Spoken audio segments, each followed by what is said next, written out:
औरंगजेब आलमगीर के दौर में किसी फहशा औरत ने 4 जगह बाकायदा शादियां रचा रखी थी। एक से खर्चा पानी लेती, कुछ वक्त गुजारती और फिर मैके जाने के बहाने दूसरी जगह माल बटोरने पहुंच जाती। आखिर कब तक? बात निकलते निकलते सरकारी दरबार तक जा पहुंची। तस्दीक के लिए उसकी अदालत में तलबी हुई। चूँकि इस्लामी कानून नाफिज था, इसलिए ज्यादा इम्कान यही था कि जब बात पाए सबूत को पहुंचेगी तो इस औरत के लिए जान बचाना मुश्किल हो जाएगा। उसने एक सियाने वकील से मशवरा किया। उसने कहा, ए खातून, जान तो बच सकती है मगर फीस भारी लगेगी। औरत ने कहा, तुम फीस की परवाह ना करो, जान है तो जहाँ है, जिंदगी रही तो फिर भी कमा लूंगी। लिहाजा सारा जेवर और तमाम जमा पूंजी लाकर उस वकील को दे दी। वकील ने कहा, अदालत में यूं कहना कि मैं जुमे के रोज जामिया मस्जिद के पास से गुजर रही थी तो खतीब साहब कह रहे थे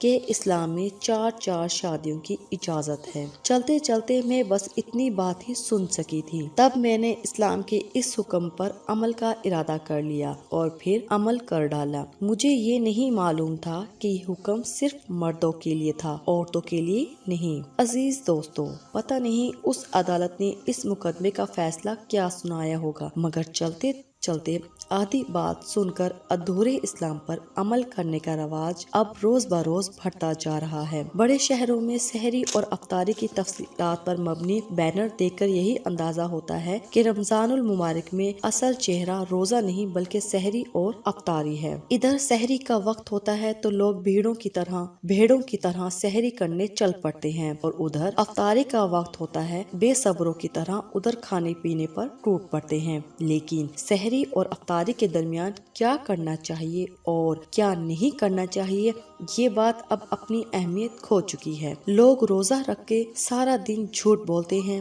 गीबत करते हैं, चोरियां करते हैं, मिलावट करते हैं, बुरी नजरों से देखते हैं। वक्त गुजारी के लिए मौसीकी, शतरंज, ताश, लूडो और दूसरी खेलों से महफूज होते हैं। तो बताइए, रोजे की असल रूह कहाँ बरकरार रहेगी जब रोजे का मकसद ही फौत हो जाए। खुदारा नमाज, रोजा और दीगर इबादत को शरीयत इस्लामी के तहत अदा करके अपने मुसलमान और मोमिन होने का सबूत दो। हमारे इस वीडियो को लाइक कीजिए, शेयर कीजिए और हमारे इस चैनल को जरूर सब्सक्राइब कीजिए। शुक्रिया।